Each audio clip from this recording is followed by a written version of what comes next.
Well, good evening, everybody, and welcome to tonight's edition of Beyond the Ordinary Show. And today we have Sarah K. Grace on the call of us, and we're going to be talking about unlocking your superpowers.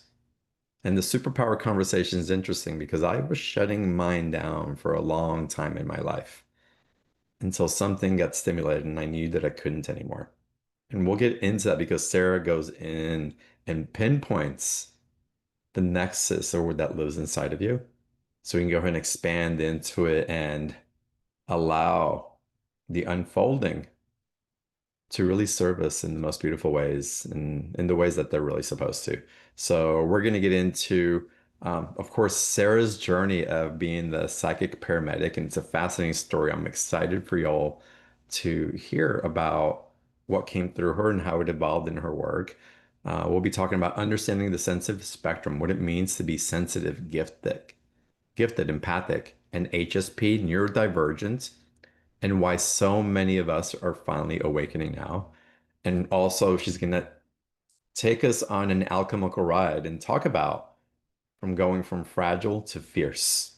And so we're going to dive into that. We're going to open up to Q&A also with Sarah Grace, and it's just going to be an amazing, heart expanding, energetic field opening conversation.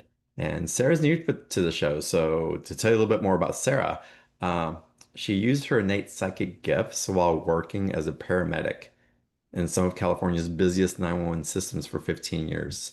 She was able to see, hear, and feel energies beyond the normal senses since the age of 7. And she used her abilities to help countless people through their worst moments. What she's specializing in now is something that's evolved from her, and it's something that I want Sarah to share with you as we get started. So, welcome everybody to the call, and with that introduction, Sarah, welcome to Beyond the Ordinary. John, thank you so much for having me. And hello, everybody. Thanks for being Mm. here. So, Alchemical ride? Is that what you said? Are we going alchemical ride, on absolutely. a ride? I'm down. You're familiar with that with all the adrenaline rides that you went through when Oh, you were working as a oh, paramedic. so many. Totally. So, Sarah, tell us about your journey from being a very sensitive, if not will, psychic as a paramedic and what you must have been feeling in different scenarios and how that's taken you to this place where you're serving people in a different way now. Well, it's been a hell of a ride, like it has for most people during this incarnation cycle, right? So I grew up in South Dakota in a tiny town before the internet was invented. And Mhm. that's important because I couldn't just Google, why do I see dead people? Or why do I see colors around people? I was just a normal kid until I was 7. And then one day I woke up and it started with being able to see colors and auric fields around people. Over the next weeks and months, it increased to feeling their feelings, knowing their thoughts. I could see disease in people's bodies. I could tell if they were lying. And I just thought this was normal. I'm a kid, you know? And Mm. I was in a very unstable environment. The family home dynamic was very, very volatile. And so I didn't really feel safe initially going and saying because it was very conservative too, right? And I was just thinking it'd go away.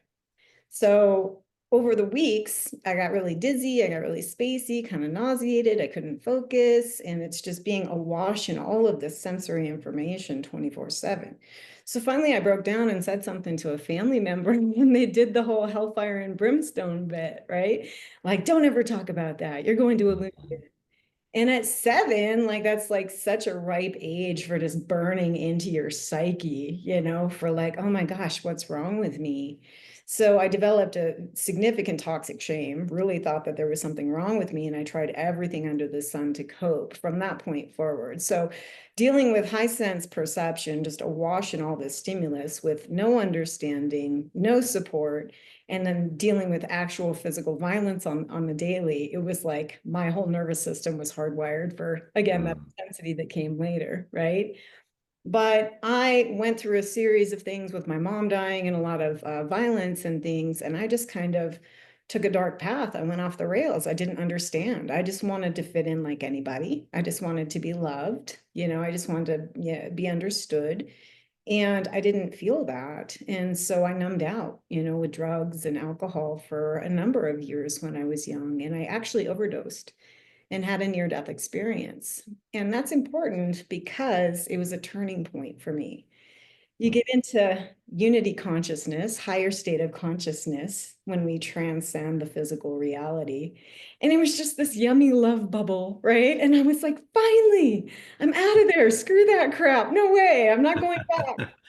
And I had this female voice, and it could have been my guidance or a guide. It was familiar, but I couldn't tell you exactly like who. And she was like, oh no, you're not done. I mean, she was way more eloquent, than me, but she was like, no, we get it's hard, but you're not done. And I was like, yeah, no, screw this. But she actually showed me that if I come back, I choose to come back, I'm going to be able to help people understand sensitivity and energetics. So obviously I came back, but the funny thing is, John, is here when you're in higher state consciousness or like plant medicine work or whatever, you have this higher perspective and everything makes sense, right? And so I Mm. was thinking like there was going to be this like trajectory laid out. Okay, Sarah, this is what you do. And that's just not what happened. I came back and I had to pull myself up by my bootstraps. Here I am just freshly overdosed, Mm. back, didn't have family, didn't have understanding, had numerous addictions to deal with. And the pivotal point for me was like, dude, nobody's coming to save you. Like, you got to do this for yourself. And I was so mad. I got to tell you, I was so mad because of everything that I had already been through. I had this sense of like, well, Mm. I deserve somebody to come do it for me. I mean, how prevalent is that in our culture now? Right. And it took me 2 weeks of stomping around, at least, pouting. And finally, I just realized, like, okay, I chose to be here. This is what it is. Nobody's going to come help me. I got to figure this out. I got to handle these things. And so I just sequestered myself and I got real. And I realized that just because I'd been through violence and just because I'd been through abuse and just because I'd been through addiction does not give me license to give my power away to that indefinitely. Mm. Up to me to take that power back and to choose a different path. And that right there marked the turning point for everything because I was able to kick the addictions and I extricated myself from the Midwest. Ran around, did a whole bunch of crazy things in my 20s. That's a different story. It was fun. And then ended up in LA. And it's so funny because at the time I was kind of doing show business stuff and like whatever it was, but it was superficial to me. And every time an ambulance would go by, my intuition was like, that, go do that. And I was like, oh, hell no, man. Like, I could kill people. What are you talking about? And I resisted and I resisted. But ultimately, I just had another one of those, when you don't listen to your intuition, shit breaks down, right? Your life Mm. like derails or you get physical, whatever. And it was just, I was in a bad space again. And so I was like, fine, screw it. I'm going to go. And so I went through the EMT program at UCLA, and then I got hired, and they sent me down to South Central Los Angeles, and that's where I Mm. started. And it was amazing on so many levels because the intensity of um, just, the area. And this is right after the riots and right after 9/11. And so it was just electric. And I was forced out of myself. I think sometimes we get very self-focused on my wounds or my problems or my traumas. Well, let me tell you guys, go right along in the 911 system for one day and you're gonna be like, oh, I love Mm. my life, thank God, right? Because there's so many people that we don't realize are going through so many things. And so initially it wasn't straight out the gate. I think my guides gave me 6 months or so break with the stimulus to get a handle on how to run a 911 call because there's a lot of logistics that go to that and skills, obviously. But after about 6 months, and I did not want it. Like, I was like, come on, man, I finally fit in somewhere. Like, I'm finally socially acceptable, you know? My parents are finally proud, or my dad is finally proud. And now I start seeing colors and dead people again. And it was just this thing that I was not wanting to happen. I was totally closeted, but people could feel it. So over Mm. the course of the next, it was 15 years of doing this full time, thousands of calls. And it would start from the moment of dispatch, and I would start to kind of expand into what was coming. And I was the paramedic who was always there for death and like the most extreme trauma. And which, as a paramedic, we want that kind of, we're a different breed, paramedics, we run towards what everybody else is running away from. But there was this other element for me. And what I noticed over time was that it's actually this really beautiful symphony. Even if it's chaos, there's like this symphony of energy happening. And in the moments of death, it's actually very beautiful. So there's nothing to fear in death. It's like taking off a heavy coat. It's inevitable for all of us. And ultimately, it's what we do here now with our lives. But with my clairvoyant vision, what I would see is in a medical death, say somebody's hospice or end stage cancer or whatever, and they're dying in the moments of death, really beautiful organization. So the chakra channel releases from the root and it goes up through the crown, which is the light at the end of the tunnel.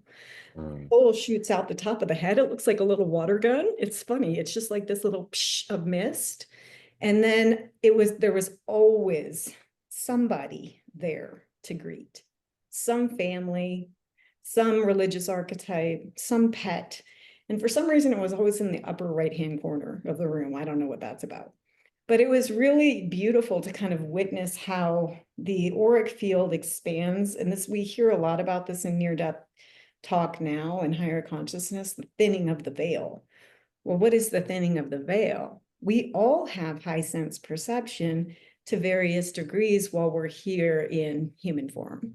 And Mm. as we're dying, our consciousness is expanding, the ego is lessening, the infrastructure of the human condition, gravity, duality, senses, ego, all of that starts to loosen. And the energy that's around all of us all the time becomes prevalent. So we hear about this all the time with people who are in the process of dying in hospice. They're astral traveling, they're Mhm. having telepathy. And so that was really beautiful to witness. Now, at first, I had no idea. And I was like, I cannot handle this. It was like so much for me. And it actually, the first CPR I ever ran, that was a big turning point for me because one, it's traumatic to do CPR on somebody for real. It's very different than a mannequin. And Mm. two, it was a mom that looked like my mom. So straight out the gate, it was just like boom. And I could see all of the energetics of the family and the young daughter and everybody screaming and all of this. And I had to make a decision about whether or not I could do this, but again, I kind of kept going back to what I was told in that higher awareness. So obviously I kept going, still not saying anything. I mean, I'm working with alpha dog, like firefighter SWAT dudes. Do you want to be like, oh yeah, I see colors, I see, they're just like as alpha as it gets, but they could feel it and they're like, Grace, what are you doing? And I'm like, I don't know, man. Like, I don't know, but they're like, whatever you're doing, it's working, go. Mhm. So it was just this really initial long kind of closeted, what is this? Why is this? But over time, I started softening and opening. And I noticed this is interesting too. Again, I just want to reiterate over and over and over and over, you guys, nothing to fear at all in death. Live your life now. Please, for Mhm. God, live your life now. Everybody thinks they have time. Cannot tell you how many people I responded on that woke up, had their coffee, or their Cheerios, and then they went through Starbucks drive-through and they came out and they got T-boned, and that was it Mm. every day. And so none of us actually know. So live your life now.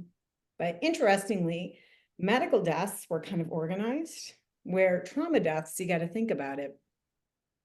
You're in your car, boom, that's it. You're T-boned, you're knocked out of your body.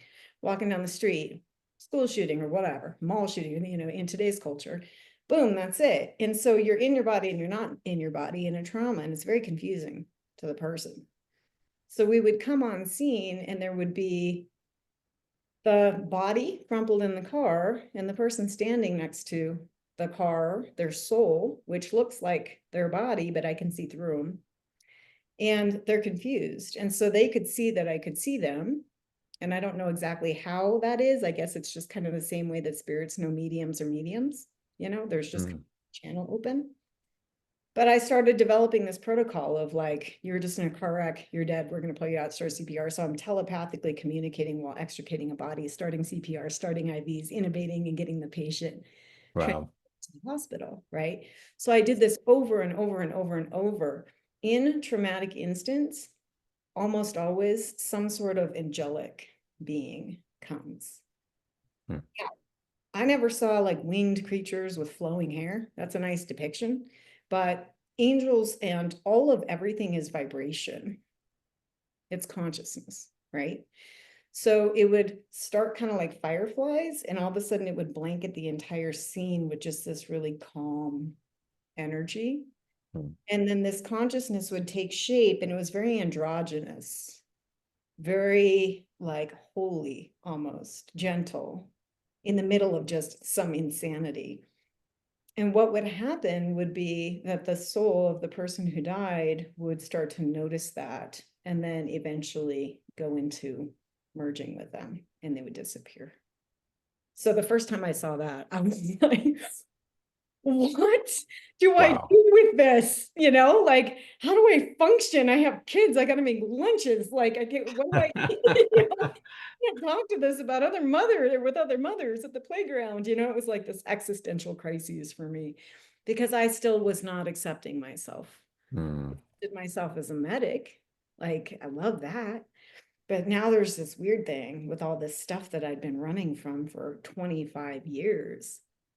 And eventually, my guidance had me nudging towards going towards energy work. And I was like, oh no, you can't go further opposite from like paramedic to, energy worker. But that was when I really began my own personal healing journey. I mm, had a lot of things that I had to face. I had my own shame, I had my own fear. I had my own judgment around psychic or energetic people or whatever. And I was finally just got to the point of like, okay, this is how I am. This is what it is. What am I going to do about it? Like, obviously, it's not going away, right? And I kind of made an agreement with my guidance of I will do this, but it has to be grounded. It has to come in a way that makes sense to me and to other people. And so I went through my own personal healing journey, which was a lot of somatic trauma therapy, a lot of plant medicine work, a lot of shamanism, a lot of EMDR, like, I mean, many years of integrating all that had happened to me. And then I started getting educated in holistic world and energetic world. And now mm, what we do, it's so fun because to me, it's like anymore. Yeah, there's so many of us. I thought I was this lone weirdo, and now I know that there's billions of us, and we're here for a reason. We are here to assist the shift in collective consciousness that is obviously happening. I mean, look around, mm. things are changing. Have you guys noticed? Oh, yeah, a little bit. A little bit, we've noticed. Been going on in your life at all? And so now I'm at this point. I was guided to start my own practice. I became trained in medical intuition and psychic surgery, and I've had a full-time practice doing that for 10 years. I've written a bunch of books, and now I'm like fully out talking about this. And it's our time. It's Hmm. absolutely our time. There's nothing wrong with you. You're not too much. You're not too sensitive. You're not weird. You are gifted and you are powerful beyond measure. It's just a matter of learning how to drive your apparatus, learning how to take responsibility. And that's what I teach. Mm. What an amazing story. And again, the breadcrumbs or the bricks that fell to guide you to different places and what brought you to healing and then finally acknowledging the healing and the shift that was required of you to not be caged into a reality that was going to suffocate you for the rest of your life, which so many of us have gone through that experience. It's like, I can't breathe in this suit anymore. And I really feel, and definitely true for me, that part of the initiation into being of service and receiving the own gifts that run through me, if you will, the superpowers, was to stop denying those superpowers, to push them away, to make it more convenient for other people, to justify our fitting in. At some point, we have to come toe to toe with those gifts that we would rather push away because they don't make sense for us or the way that we're taught that they're supposed to make sense, if at all. Um, and that we really have to walk into and through them. Oh, 1,000%. And this is really everyone. Everyone has their own unique abilities, their own giftedness. And even if it's not with energetics, maybe it's with music, screenwriting, maybe it's with, design or working with special needs. Everybody has something, right?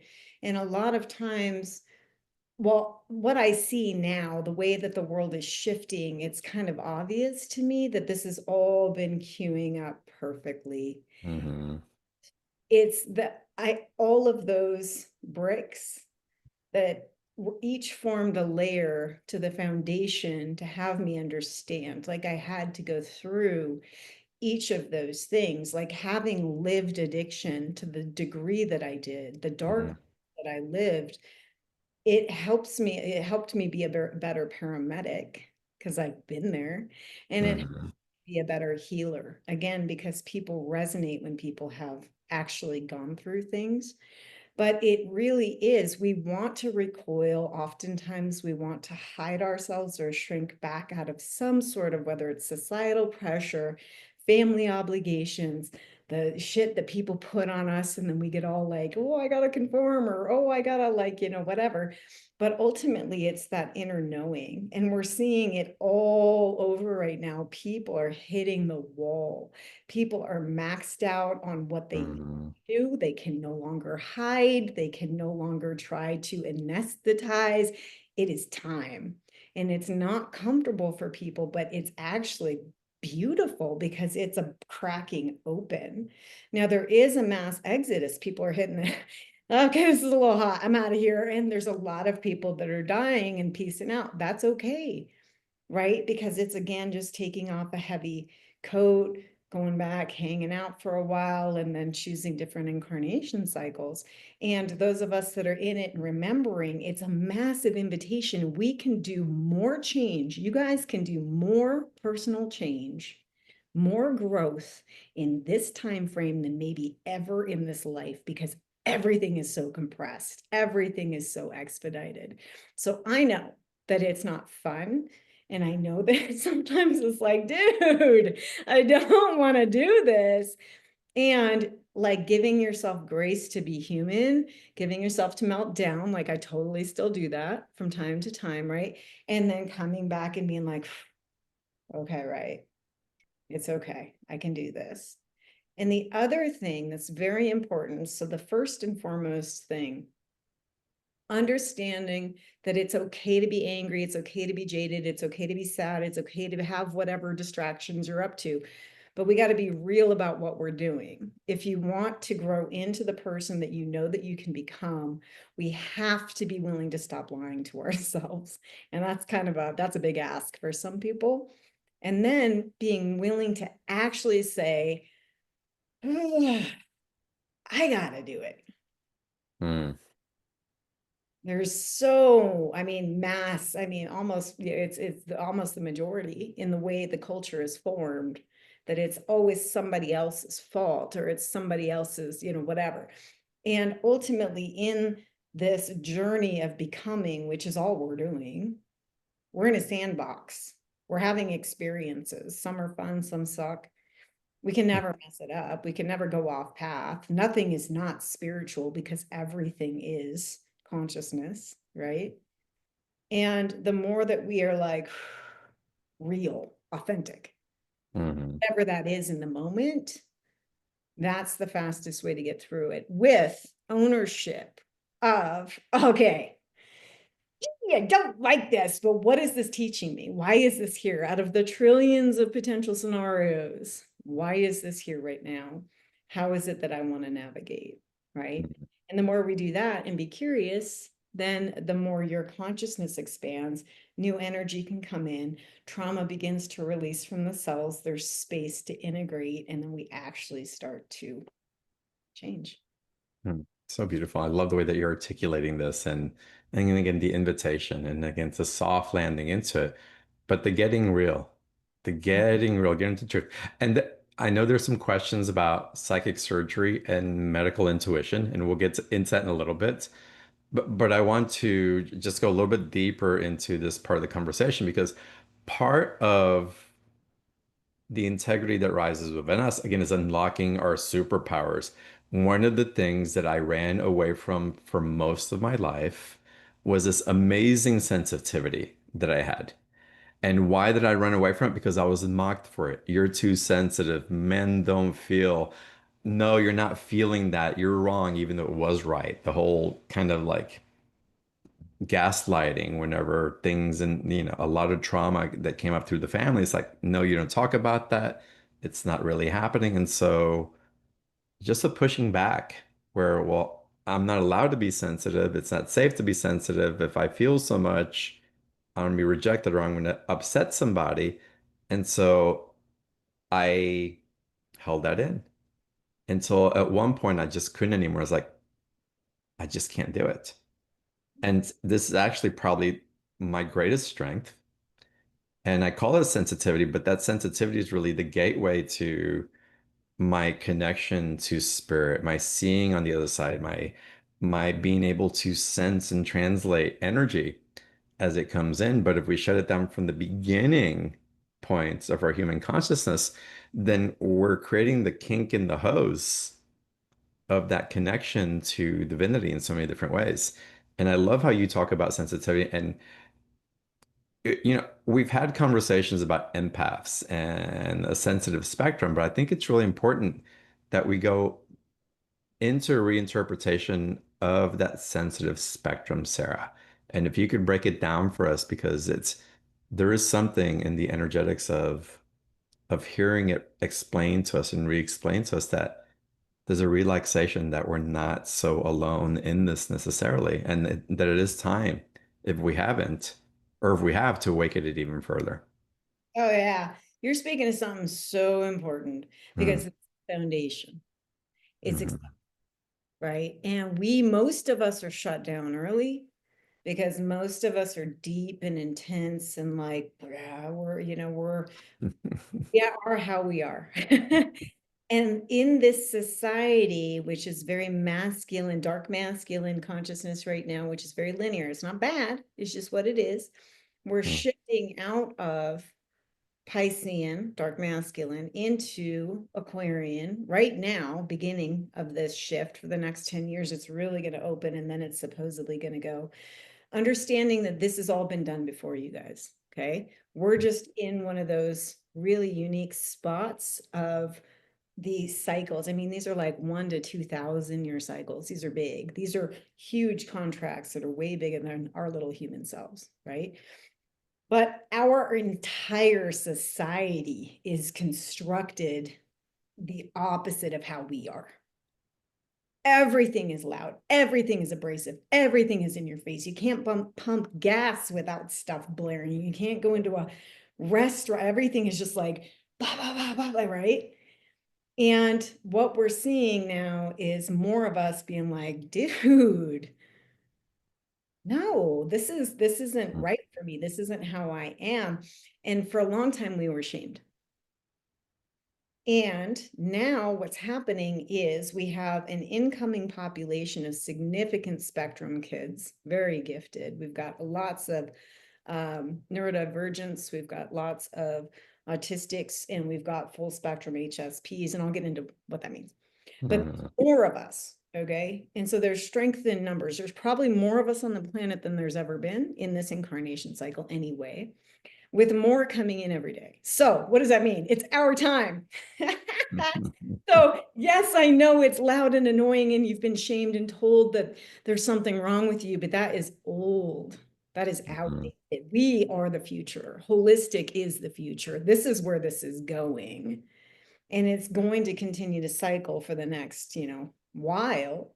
It's not an overnight shift, and all of a sudden everybody's all like, oh, just kidding, we'll calm down for you. It's not going to be like that. But what it requires is us coming into our voice. And it Mhm. starts with acceptance, just like you're talking about. If you don't accept who and how you are, you can't pass go. Yeah. Fought this for 25 years and it was ugly. I did everything possible to not be Mhm. this, including almost die, you know? And and finally I was just like, okay, so acceptance is key. It's first and foremost. There's a whole bunch of stuff out there around empath, which is great because we're getting more, awareness, and there are more of us on the planet. What does it mean to be sensitive? Okay, Mhm. our nervous systems. So our nervous systems are 2 to 3 times as sensitive as the standard person. There's no such thing as normal. So the way this whole gig works, everything is energy. It's molecular structure that's just floating, right? We got waveforms, and some are fast and some are slow. Your cells are vibration. Your organ systems are vibration. Your thoughts are vibration. Your emotions are vibration. Everything around you is just energy. So your auric field, so our nervous system, the nervous system drives the bus. Okay. We have our auric field, which is just this little bubble around everybody. And it's the human energy field. We have electromagnetic pulsation coming and going through that. So our sonar is the nervous system, and it's going out into the world. It's assimilating data. It's coming into the awareness through mirror and motor neurons, and that makes your brain understand, oh, that's a table. Oh, that's John, right? And so we have this understanding. Well, because our reality is just like, it's all about fear and intensity and like division and stuff, our nervous systems are getting nuked and we're just all being inundated with cortisol, which is the stress response. So the nervous system drives the bus for the sensitives because we perceive way more. You go to the back of a Walmart or a Target or a Costco or whatever, they got the screens of TVs. You know how they're all playing different stuff? Mhm. So that's my reality all day, every day. And the center screen is you, right? The center screen is this. And then I have all of these other screens that I can feel and see and hear and constantly moving. And there's tons of people like me. Some people are just absorbing other people's stuff. Some people are feeling so much, their bodies are shutting down. And that's just the reality. So you're understanding that you are like this and accepting it, knowing that now the statistic is 10 to 30% of the world's population. That's over Mhm. 1.6 billion, you guys. Come on. It's a lot of people. And you can probably double that with people that don't know or are still closeted. Mhm. There's a lot of us, okay? And I understand now that my dharma is to bridge the mainstream with the energetic and holistic world in a way that makes sense. Like the paramedic in me will never leave. Like I have to just we just gotta handle it. We just gotta get in there and make sense. So there's a spectrum. I've been doing this full time for a long time. I've worked with a lot of people, and I kept noticing commonalities. Okay. So there's way more gifts than this, but there's 5 primaries. So empath, clairsentience, the deep feelers. So highly sensitive person, HSP, is also synonymous with empath, except empaths are sponges. Mhm. Some people just feel a lot, but the second they leave, everything's fine. Empaths just absorb and absorb and absorb and then go home and spend 3 weeks in bed, right? Mhm. So the difference between an empath is going to be the absorption, which you don't have to be like that. That comes with strengthening the outer layer of the field and getting a handle on your gut biome and balancing the solar plexus predominantly. Okay. So empath, clairsentience are the biggest of the spectrum. From there, it's the claircogs. You just know stuff. You know, you know, Mhm. you don't know how you know, but and then you might know precognition. You know things before it's going to happen. These are so common. Those are two of the primary gifts. From Mm. there it goes clairsentient or clairvoyance, which is my strength. And then clairaudience, which who in today's world wants to be like, oh yeah, I hear voices. I mean, they're gonna like hog tie you and shoot you up with Haldol, man. Like, but it's actually one of the gifts. And you just have to understand how to like work with it. And then from there we go into mediumship and channeling. So mediumship specifically, talking to deceased human spirits. There's also the concept of medium, like bridging realities, but I'm just talking about dead people right now. Mhm. And there's channels, like people who are dropping, wisdom straight through channel. So those are like the biggest, that's kind of comprises the spectrum. So what we have to do, you guys, is we have to understand like, okay, well, what is out of all of those, what is the number one thing that you experience? For me, it's seeing. I can never shut this off, I swear. So Mhm. seeing, feeling, knowing, hearing, and then dead people. That's how it goes for me. So I advocate that people are like, okay, well, I feel everything. And yeah, I take it on. Okay, cool. So you're an empath and clairsentient. Let's start there. Mhm. And then from there, list and categorize. 1, 2, 3. You may have more. And what's going to happen is I want you to take, I always in paramedic speak, it's least invasive to, or most invasive to least invasive. So the Mhm. thing that's affecting you the most, you got to handle that first.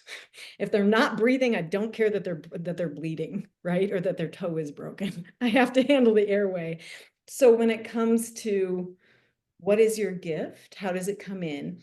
I want you to start to understand, 1, you're okay. 2, we got to accept that this is what it is. 3, we understand it's nervous system regulation. Like, okay, I'm okay. I can, it doesn't have to be like this. Why am I this way? Right? And begin to get educated on each of the gifts. So I have a whole thing to say about like some other like foundational keys before even going into understanding and playing with your gifts. But first, how does all of that land? It's landing beautifully. And again, I appreciate your articulation on it. Let's continue with more that you have to say. And I do have some questions about different components of it, but you may even answer it. So let's just, yeah, I want you to keep going, please. Okay, cool. So starts with acceptance. We understand that now. Okay. And then from there, we have to start to ground ourselves. So we've all seen the examples of really ungrounded spiritual people, and bless them, they are where they are, right?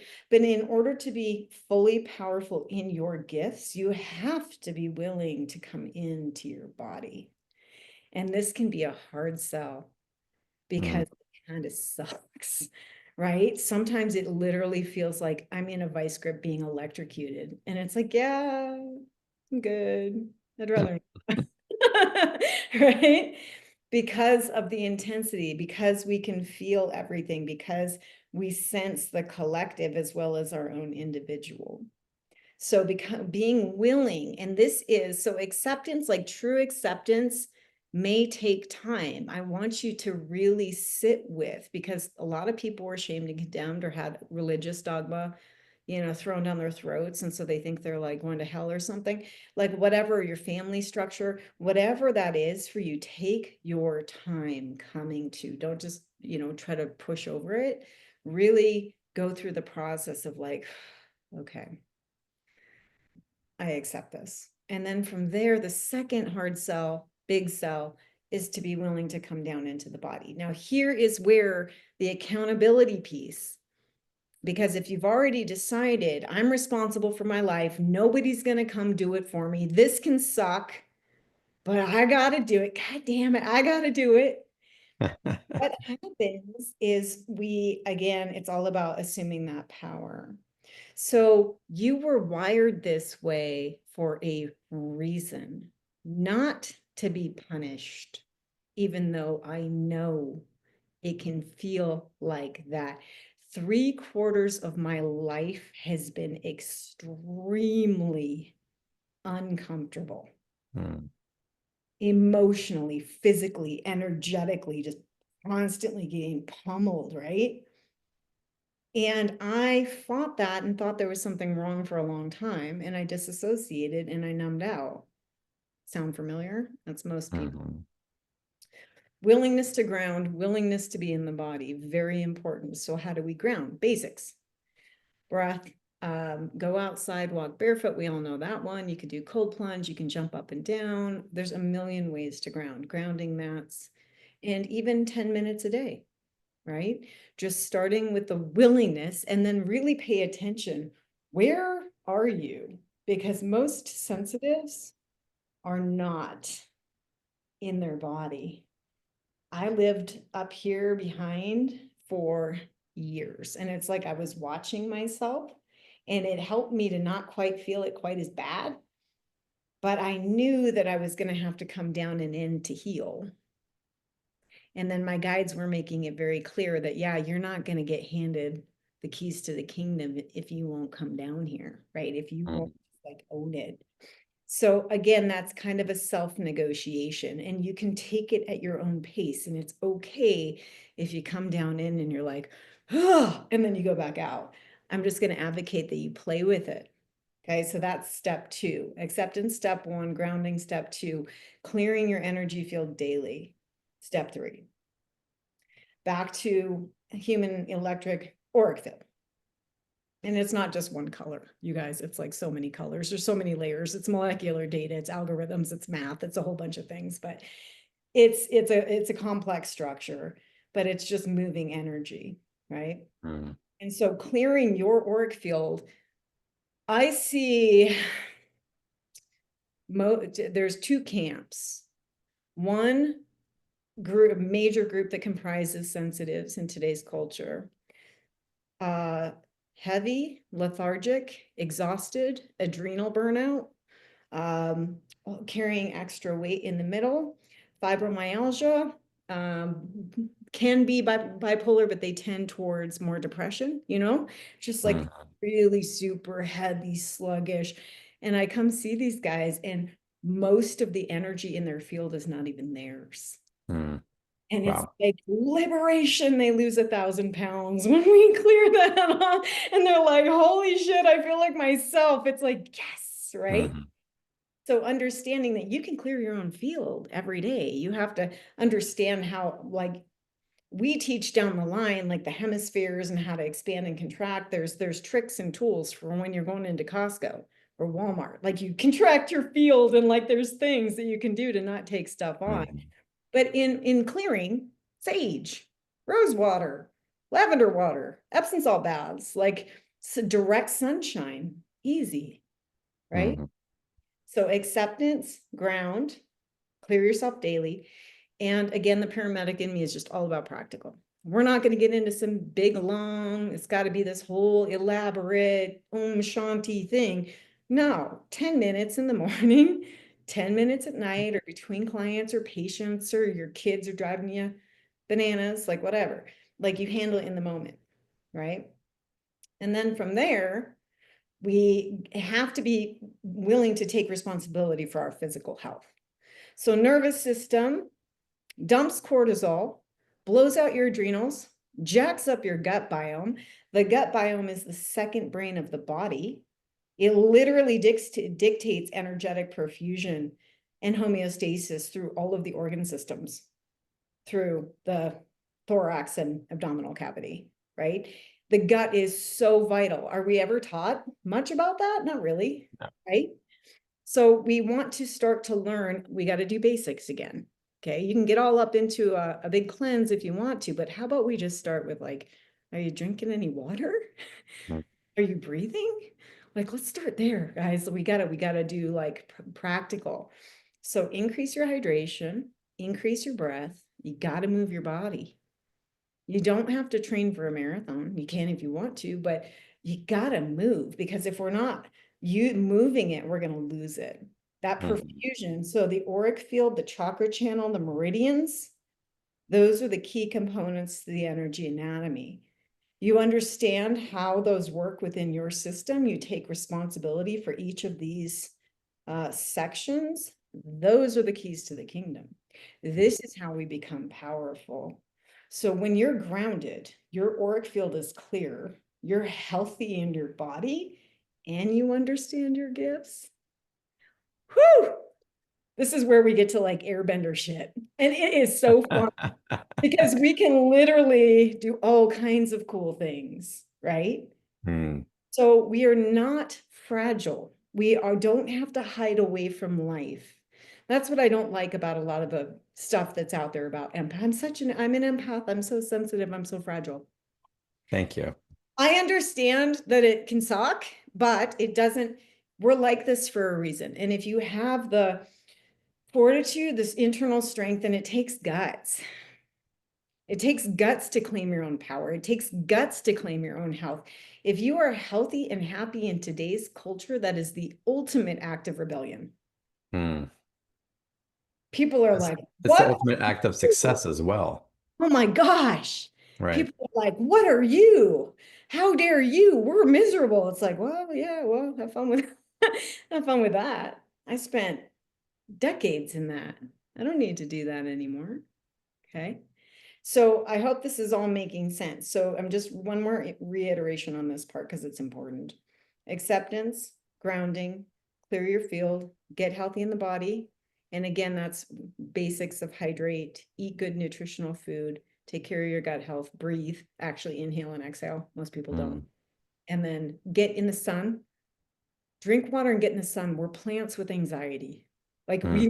you're in the sun, you get water, sun, and you take some breaths, and you're going to be like, oh my God, I feel great. Life. Oh my God. We You have know, everything we need right here. Yeah. it's the latest designer drug. You don't need your pharma, whatever. You don't need that if you actually are like, oh my gosh, this is purity. This is concentrated life. This is vitality coming into the cells. The sunshine, it literally activates life through the mitochondria and the ATP.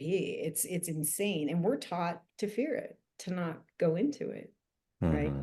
So once you have those foundations, then we start learning, okay, now this is what to do if you feel everything. This is what to do if you see stuff. This is what to do if you see dead people. This is blah, blah, blah, blah, blah. Okay. But one more point I want to circle back to because it's important and a lot of people can relate. The two camps that I see, and there's more presentation because I work with people and I get very complex medical conditions and they've been to every specialist, right? And then we go in there energetically and it's like, whew, and their mind is blown. But it's like, well, it's actually pretty simple if you understand energetics and how the emotions, what our mind says creates the chemical release that create the emotional response, the physical body, the cells get addicted to that emotional response. So Hmm. people get addicted to fear, addicted to shame, addicted to whatever, right? And so from that point, the subconscious is driving the bus. And then add on, we have plastic food and fluoride in water and chemtrails and all the other things. We're living in this amazing reality right now. And so all of that is hitting the system, and people are coming in with all kinds of presentation, right? Hmm. So we have the heavy, depressed, lethargic camp, and then we have the amped insomnia.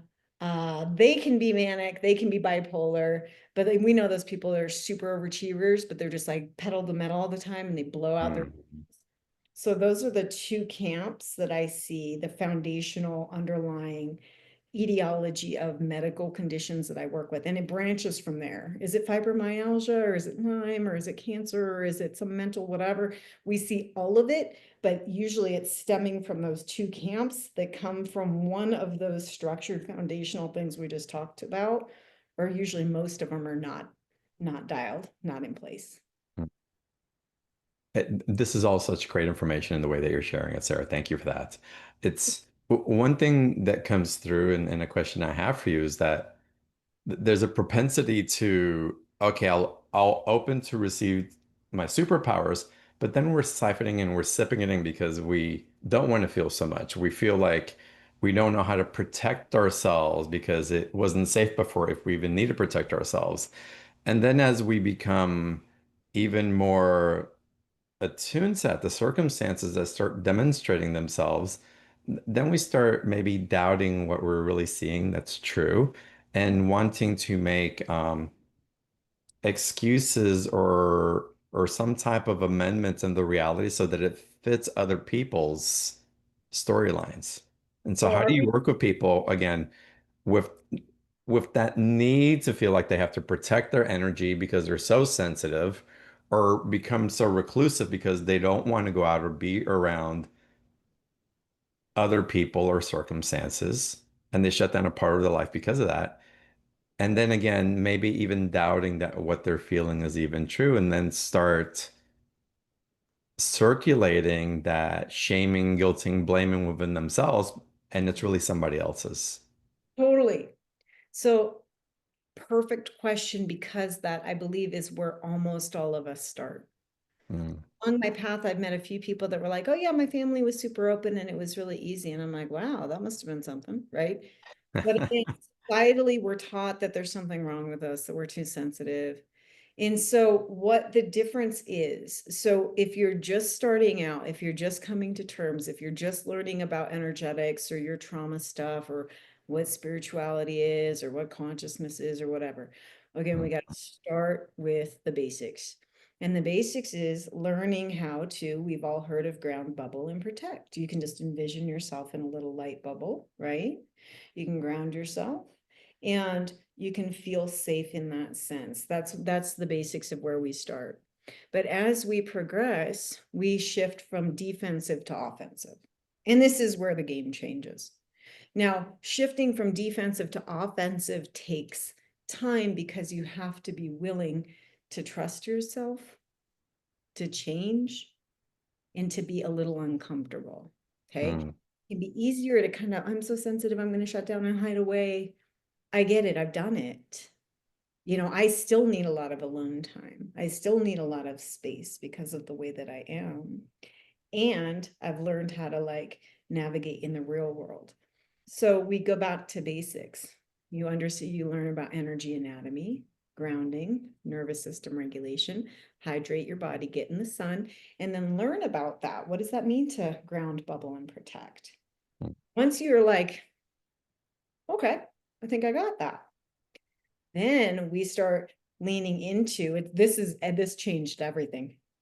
So the field, the auric field, instead of needing to protect yourself, when you know who you are, you can fill your auric field with your essence. And what happens is that becomes a resonance. Anything else will just bounce off. So we go from needing to like to powerful in that sense, and that changes everything. It takes time to get there. I wear earplugs everywhere when I go to restaurants or to the store because the stimulus is a lot for me. So, a couple more tools in the moment. Please don't stand front body chakra to front body chakra with somebody, especially somebody who's pissed or projecting, because their stuff, it's called transference, and it comes directly into the front of your field. And we've all had that, like, oh, where you just, oh no, I just took somebody's stuff on, right? So when you're talking to somebody, just shift your body and their energy is going to go around you. Okay. So that's one. They won't even know what you're doing. Two is you want to cover your solar plexus with your hand. And I'll just stand like this, especially when I'm out somewhere. And if there's somebody that's got intense energy, the solar plexus, hello, you guys, gut feeling.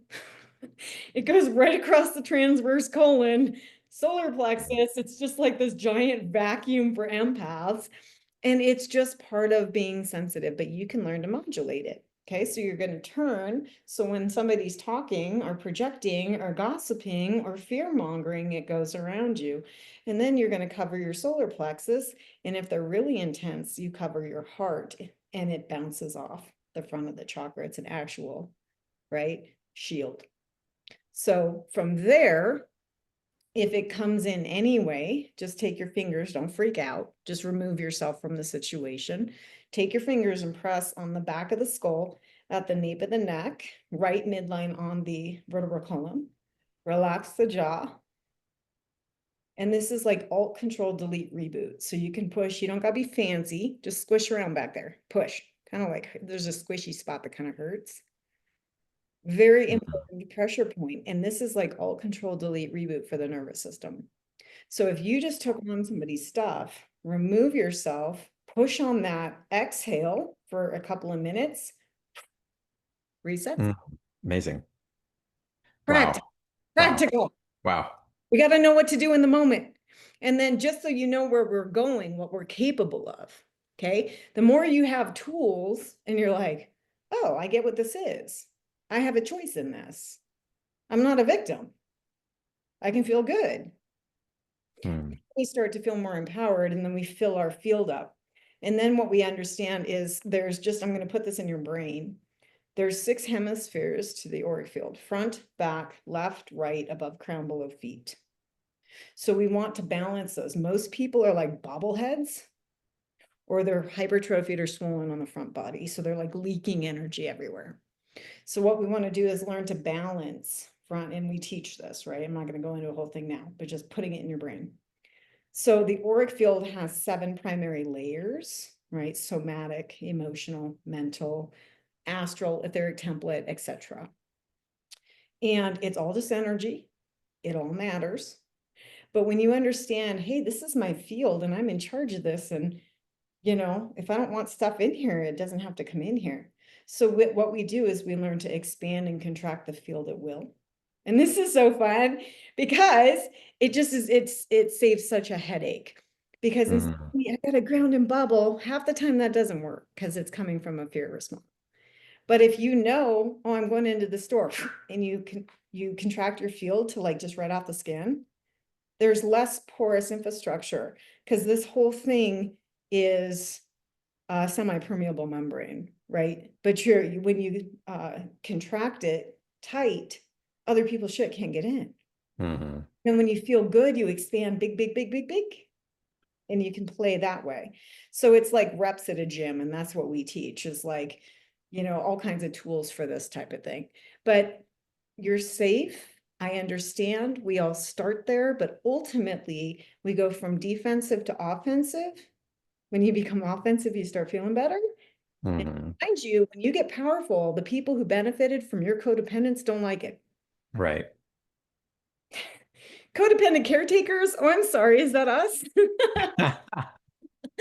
So many. People get pissed when they're not getting the service anymore. They're so used to feeding off of us and our Mhm. generosity. And then we feel all bad because we can feel how they feel and we want them to feel okay. So it's like this thing, right? But But we ultimately, trained them. We do have to take responsibility that we trained them in the way that we received and felt validated through that sensitivity. you teach people how to treat you straight up. Absolutely. And when people show you who they are, this one I've had to learn the hard way. When people show you who they are, believe it. Yeah. Hmm. I'm so good at seeing potentials.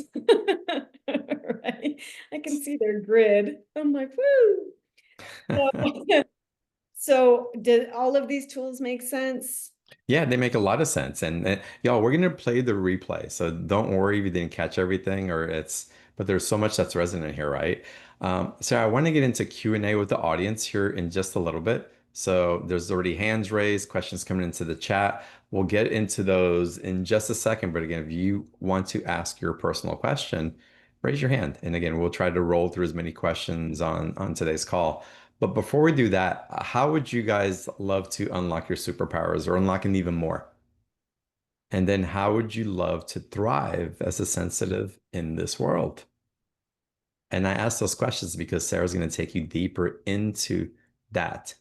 The step by steps, no nonsense, very grounded, connected into a capacity to really expand your superpower so it can really serve you and that you can't help but to be in service no matter how you reflect that on into the world. But I want to invite everybody on the call. Click on the special offer button, or click on the link that's in the chat box to take you to the special offer, where you can always access replays and the special offers by going to beyondtheordinaryshow.com/marketplace.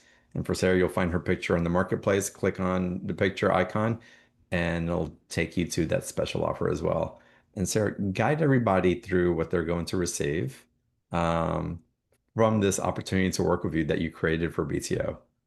This is so fun. And it's essentially a masterclass And it takes us deeper into exactly what we've been talking about. So, Mm, how do you ground? How do you like, what are the tools to accept? How do you ground? What are some tools to clear? What do we do when for physical body? And then what are each of the gifts? And starting to really get into each of the gifts and abilities. So it's an hour-long video with a PDF. I welcome you to take it at your own pace. You can watch it over and over and over a million times because sometimes it takes a second for us to be like, oh, okay, I get it. And or you might just get it right away, but you can take your notes, you can write on the PDF. mm. But it's just me talking just like this because this is how I am, you know. And again, it's like we got to just make this make sense. Yeah, it's just where we're at. Where people want to change, they just don't know what to do, and they're Right. saturated, and they don't want some big long thing. So it's like just tell them what to do in terms of options, and then whether or not they implement is on them, right? But you guys got this. You wouldn't be here if not. Agreed, agreed. And what's the different modules that you're taking people through? What's the alchemy that presents itself as people go from one layer to the other? So again, starting with the five primaries: acceptance, some journaling exercises on, Mm, and again, grounding, clearing your field daily, getting physically balanced, and then gifts. So we talk about here, I have the PDF right here. So feeling like these are the things. So what it is, how to not feel. mm, What's that? mm, mm. Is that a Nice, thing? nice. People on the planet that are like that? Actually, there are. So how to know if this is you, what to do about it. Mm, I'm all about what to do. And then we have some shadow elements too, you guys. So don't think that just because we're sensitive and we're like spiritual or whatever, we have the shadow side too. So watch for like emotional addiction. You know, some people get addicted to processing or trauma, hmm victim mindset, and the need to be special. There, mm. dude, I came from the 911. I came from the world of alpha dog testosterone firefighters. There's more, I've personally found, let me say it this way, more ego in the spiritual industry than in the fire department. Wow, wow. That's a statement. So we have to be real about the edges too. So that's kind of what we're taking from this. And so we go from feeling to knowing to seeing to hearing to dead people. Mm. So Amazing. that's what you'll get in the little course. And it's really cute. Yeah, the course it's valued over $500 and we have it on the show for $97 with a two payment I did that option. for you I guys. got that. Thank you so much. And thank you for presenting that to our audience. So this is fantastic, y'all. And I would love for y'all to explore deeper with Sarah. And again, that's why we have the special offer. So click on it if it's resonating for you and start taking advantage of what's being presented here again. It's awakening even more deeply in us that's even activated now. There's like, we're becoming even more empathic. We're becoming more sensitive. And it's all just right in alignment with our times because we're ready to accelerate. We're ready to see more of the truth. We're ready to see the other side of the veil in ways that we haven't before because our bodies have caught up with being able to translate that information in a way that it can receive it. So it's all part of the expansion that we can help to create within ourselves because that's what's happening in the world around us and that's what's calling us forward in the evolution of our consciousness and humanity. So it's this is so timely that you're offering this, Sarah. And one question I have for you, because something that comes up, and then I want to get into audience questions. There's also this projection as an empath or someone who if you will carries a special frequency. Have any of y'all ever felt like other people felt you as special and they had like this energetic imposition or expectation that you're special and you're supposed to do something or you're kind of gifted and so and then we take it on, it's like, oh, hold on a second, don't put all that on me. And so even being seen for that superpower, but then there's something in us that maybe doesn't want to disappoint, doesn't want to be that for other people, doesn't want to take on the weight of the projection. And how do you help people navigate into opening up to something that is innate within them, but it just doesn't feel safe Yeah. to open up to that which others can see? That's the key word right there, safe. Hmm. And that's that special thing. I honestly think that that's part of us coming to terms with being like this because I went through that process. Almost everybody that I've known that's gone stepped into their gifts went through it a little bit. But for me, I got checked really hard by my guides where they're like, no, this is not about you. You're here to serve, right? And every time I'd get too big for my britches, I'd just get knocked off at the knees. And I was like, okay, I got you. No more talk. Okay. And so just watch for those things within yourself, but at the same time, just like, oh, this is a lot. I want to close down and wall off. That's normal. Hmm. Don't shame yourself for being where you are with that. And if you're in that phase of like, hey, I'm kind of cool, I got this, that's part of it too. And that'll likely get burned out of you as you Mhm. through your process, right? I've been forged in the fire and just like incinerated away from a lot of my attachments or need to be special or whatever. And I just understand we're all equal, we all have gifts. And I'm here to do my part. And you guys are all here to play a part too that's equal and just as beautiful and just as important, Mhm. right? And so the safety thing is real. It's going to start in willingness to be in the body. A lot of spiritual people live heart chakra and up. They don't want to come down for second and third, right? Because that's where all the stuff is. Family, Mhm. safety, belonging, finance, sexuality, creativity, all of those projections of all of the things. It's all stored for second and third. And so that's again GI, endocrine, liver, gallbladder, colon, reproductive organs, and it just manifests from there. And And you see those things when you work with people also, it becomes obvious to ah, as obvious as the color of the shirt you're wearing. you. Amazing. Yeah, it's just like x-rays and I can just see, and then it's like you just follow a thread and you go deeper and deeper. I'm all about going to the root. Mm. So you're going through hormones and lymph and liver and kidney, and yet you pick up on it and you interpret and Yeah. And I wow. see how it all interacts. Some people are like, I have this problem with this part of my body, but it's actually stemming from something completely different. And then we'll go into the actual blocks. So what medical intuition is essentially being able to see, perceive, or intuit energetics in the structure of somebody's anatomy, physiology. It helps, and I'm a medic and I've literally seen the organs inside out. So it's like Mhm. I got that part handled. But I can see because my clairvoyance is my strength. And then I didn't know when I started, and remember, I resisted all of this heavily until I kind of was drug kicking and screaming. But my practice went from medical intuition, which I do a lot of, into more psychic surgery, which is a specialty branch of energy healing. All branches of energy healing are branches of the same tree. They all matter, they're all valid, and Mhm. just different ones that are more specific to different ailments, if you will, right? So psychic surgery in layman's terms is like being pressure washed and rotor rooted. So it's overhauling your entire system, right? And it literally looks like we'll clear all of the outer layers of the field so that I can get into the organ systems. And then I get to see what you're thinking, what you're telling yourself, what your hormones and endocrine are doing. And then I go into where the block is. And then I start looking at where it is, right? I just saw something about my diaphragm hurts and nothing, the doctors say there's nothing wrong. Mhm. So that's likely from not taking deep, full breaths out of fear, right? Or some sort of withholding. And then most people, first, second, and third, it's almost like they're cut off. So for the person who's having diaphragmatic issues or any sort of tightness there, increase your breath, full deep belly breaths, and it's going to start to break up the fascia of the actual diaphragm, which is holding the trauma. And Mhm. there'll be some sort of kriya is an energetic release, so there'll be emotional release, or you'll have tummy stuff come through. But that's one way to start to move through that. So that's kind of how psychic surgery works. And I'm looking at the entirety of the person.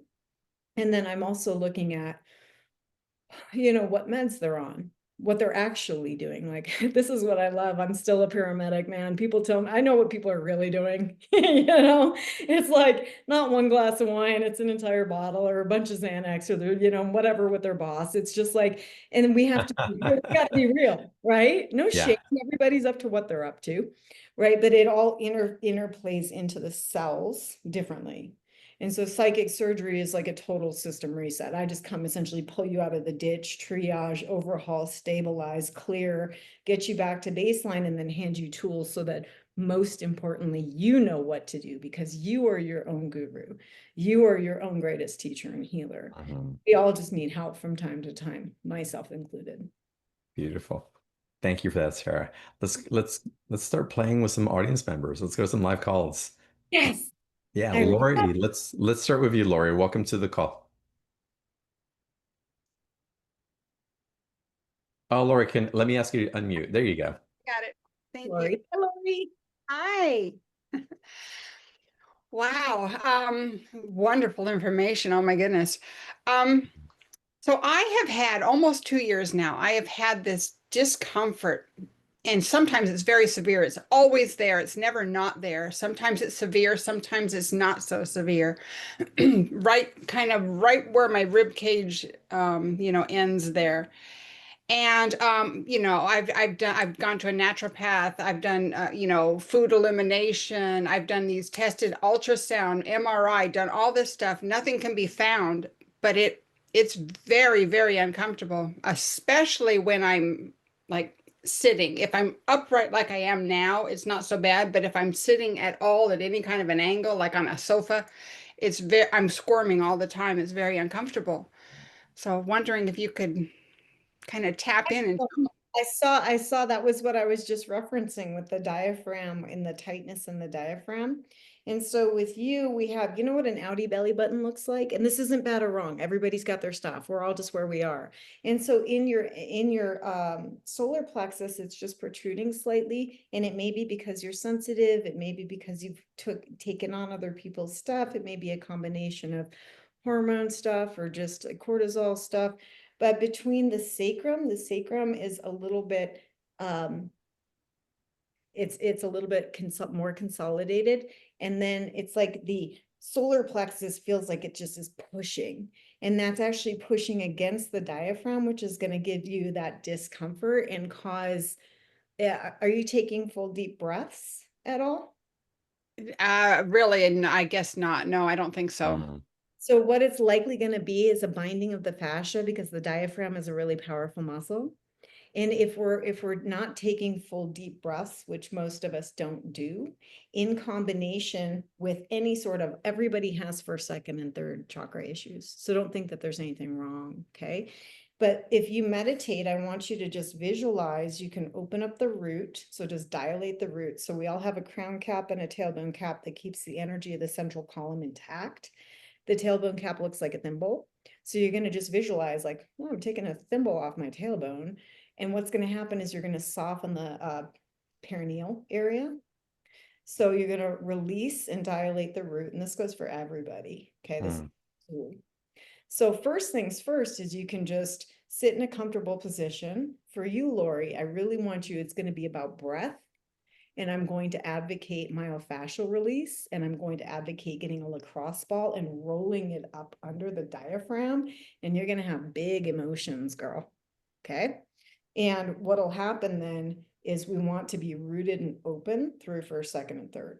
So if we visualize, okay, I'm just going to sit on my chair, soften my butt cheeks, feel like I'm taking this tailbone or the cap off my tailbone, energy can start to drain down and you can just allow it to release out like an oil change. Okay. So from there, because you're symptomatic and you're having discomfort, we want to apply breath. And I'm glad, good job going and getting checked out. Good job. Making sure that you've we got to cover all our bases, man. Like Western is great for emergency care. And sometimes we need, the tests and things just to make sure, right? So we're going to introduce really deep breathing for you. And then I want you to visualize allowing drainage through the root. And then I want you to visualize, it's almost like, I like to say like a lightsaber. It's like you're putting a lightsaber up through the root into the sacral chakra, which is between the pubic bone and the sacrum, and then the solar plexus. And you're going to allow that energy to come up and just bring it right up to that area where it's tight for you. And I just want you to breathe that light energy from the inside. So it's coming up the chakra channel. You're going to illuminate that energy. It's going, then you're going to add breath, and all of a sudden you're going to have emotions come out, or you'll have some sort of kriya, you'll have some sort of movement. Don't freak out. Energy work, energetic healing, all of that stuff, it can look weird, right? Like we might start crying, or we might start shaking, or you might get nauseous. It's just energy moving. It's nothing to freak out. Okay. So for you, myofascial, get a lacrosse ball and roll. I want you to breathe really deep, full belly breaths, and we're going to open for second and third. Okay, the lacrosse ball, can you explain that again? I don't even know what a lacrosse ball is. It's just like a hard tennis ball, girl. And then you just go and you just put it, you lay on your belly on the floor, and you stick it right here. And then you're going to roll under the rib cage. And Okay. it's not going to feel very good. Okay. And then I want you to go down the psoas, which is just kind of down the midline, right? And then you're going to feel it in your hip flexor, and you're going to feel it through the psoas, and you're going to feel it in the diaphragm. Okay. But most people that have diaphragmatic issues don't breathe. And they're not breathing because they're scared, or because they have something that they're like, Right. Yeah. so start there. All right, Lori, you'll be able to catch all this back on the replay also. So we'll post it up in a couple of hours after the call ends. Got tears coming. Thank you so much. Thank you. Blessings to you, Lori. Thanks for being on here. All right, let's continue. Beth, let's go to you. Welcome to the call. Hi, thank you. Um, Sarah, I'm a nurse too, so I get you. It's awesome. Mhm. And I would love to do medical intuitive and or whatever, you know. But my nervous system is what I've got a question about. And how do we regulate the nervous system? I wonder how I regulate the nervous system. I've been looking for an answer for this for ages. I mean, I've been detoxing like crazy. I'm wondering, is it heavy metals? Is it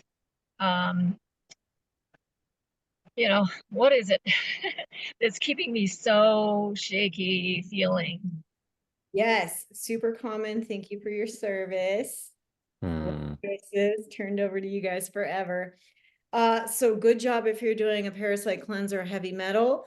And we want to purge and we want to clear, but we also want to tonify. So people are all about releasing, but they forget to bring in. Okay. And so for you, what we're going to do again, we got to keep it simple. So breath, anything, remember, you know, Valsalva, vagal maneuver. So just long, slow, steady exhalations. Like for us through with SVT, if somebody's got the, you know, super fast heart rate, you purse your lips and you force exhale, and that triggers the vagus nerve, which is going to trigger the parasympathetic response. So for you, girl, just focus on long, slow, steady, deep exhalations. But additionally, grab an ice pack and put it on the back of your neck. Okay, an ice pack on the back of the neck is, again, we're working with vagus nerve and stimulating parasympathetic. But what your system is wanting, because you're giving, and if you're working in a clinical environment and patients and doctors, girl, oh, I know. And it's all about fortifying your field, meaning we got to fill that cup back up, because right now you're like working really hard on purging stuff. Excellent, great job. But we have to remember we got to bring it back in too. So while you're doing your heavy metals and all of that, I want you to look at, there's nettle tea, like nettle, Nettle. You could do ashwagandha. You could do aloe vera gel. Tons of coconut water, y'all. For us as sensitives, because it lubricates and you can do CBD. Not sure about your guys' licensure with that. Anything that's just gonna bring the system down. Okay. So it doesn't feel like you're right there in getting it. Okay. For you, one more thing, Beth, is I want you to, it's like you're going to hold your beach ball, and the beach ball is going to deflate, and you're going to call your power back to you. Because you're a caregiver, we do this and we bleed out. Okay, without knowing it. And then we're like, oh, why do I feel so shitty? I gotta go lay down. I want a cheeseburger, right? And so one way to like not do that is to every day at the end of shift, I want you to, 1, sunshine, clear with rose water or lavender. And then 3, at the end of the day, I want you to visualize pulling that energy back into you. Okay? Beautiful. I could do this all day. Blessings, Beth. Thank you for coming on. Yeah, And thanks for your work, girl. I feel Thank it's also coming in strongly with the era that we're in and what we're evolving through as well. And it's again, it's why I'm so grateful that you brought in this course about embracing our superpowers, because some of the anxiety that some of us may be feeling also is because we're holding in something that wants to erupt through us as well. We're holding in not wanting to see so much or feel so much, or there's something that wants to evolve, and it's hard because we're used to doing it and seeing and interacting in a certain way. But part of the anxiety is because we can't deny those parts of ourselves that know the truth. Totally. It's time, you guys. We're past the point of being able to like pretend that it doesn't exist anymore. Hmm. And I know we're still, a lot of people are still at the kicking and screaming stage. I get it. And that's why literally everything that I'm doing now is focused on just putting the pieces really close together and making it make sense. It doesn't have to be this whole thing. You can go get ice packs from your fridge and put it on your neck and exhale. You can lay, if you're overwhelmed or overstimulated, lay on your back and put your legs straight up the wall. Hmm. Just let the energy come back into the pelvis. You can go take an Epsom salt bath. Okay. It doesn't have to be this whole thing. We just need to be like, okay, first thing is you matter. Right. Caretaking everybody else will kill you. It will kill you. Inevitably, you will bleed out and you will have a physical manifestation, whether it is a trauma, an accident, or a disease, because you cannot continue to give and not replenish. Hmm. It's like you're losing all your blood. So get it, like starting to be a little more selfish is vital. And there's a whole thing that comes about that around, oh, guilt. And I don't know, but we're at the point where it's like, no, the fork in the road, kids, we're here. It's This integrity. It's isn't, in, yeah, this yeah. isn't warm up time anymore. We're in game time now.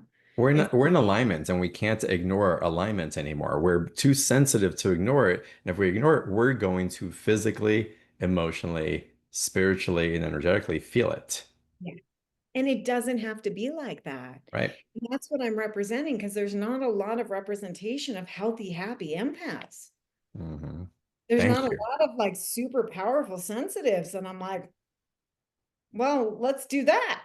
Let's become poster children for that, please, right? What's that? Let's become poster children for that. Yeah. Well, that's what I'm Truly. up to now, man. That's what I'm like. Oh, I just don't buy into that crap anymore. I've done that. Now I want to feel good. Oh my goodness, this has been amazing, Sarah. We can go on. There's so many people with their hands raised and writing in questions, but I want to honor your time as well. As Sarah's going to have to come back to the show, y'all, don't you think? Yes. We'll twist her arm to bring her back. I don't think we'll need to do that. Y'all go deeper over in the special offer. The link's in the chat box, or look at the link underneath the live call or the replay. You'll find the special offer button there as well. And dive in. It's only $97. It's a two payment option if that's easier for you. Um, and really awaken that. We're being called to the highest potential of ourselves in this timeline.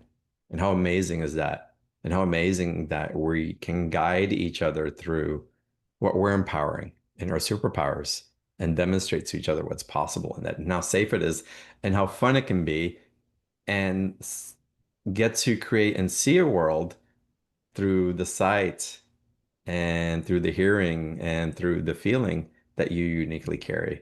So it's really quite profound what's coming available to all of us. Sarah, what are you excited about? So many things. But before I tell you what I'm up to now, I'm going to invite all of you guys to be brave. Hmm. You weren't here. So I'm the kind of person that people only find me when they're really ready, because I'm not the hand-holding healer type. I'm still the medic who's just gonna like, let's do this. So you guys are all here for a reason. And so I'm gonna ask you to be brave and let yourself feel good, even if it's just for a minute in a day. And so what does that mean? It can be something small, right? It doesn't have to be this euphoric, huge, whatever. It can be sitting in the sun and appreciating. I love sticking my face in roses when I'm out like running. I'll just stick my face in the rose and just like smell it. Just something. I love nice candles, right? Something that makes you feel good. because it starts with feeling like you're worth it. And it's that self-permission. I'm here to advocate. It is okay for you to thrive. It is okay for you to feel good. Not only is it okay, it's what you were born to be. And so I honor where you are, and my challenge to you, get courageous, a little bit ballsy. What does it mean for you, right? Just bring in something little and that feels good every day. And you're going to start this little momentum, right? Mm. And that's going to give you more energy. Again, it's that tonifying, fortifying your field. We have to fill our own cup. We all know everybody's going to be trying to pull on us all the time. We know that. We have to be willing to be like, me first. Okay. And so that's my challenge in who I am and allowing myself to thrive and feel There you go. so. What a great act of service that you do in that. Oh, wonderful. Sarah, this has been amazing. Thank you so much. Can't wait to have you back. And in the meantime, we're just going to relish and take in what's been shared today and do something what's been giving in service to us by really receiving the amazing gift that you shared today. Thank you so much. Thank you for everybody on the call. Thank you for being you. I bow down in namaste to each and every one of you. And with that, I wish you a fantastic day. Bye, guys.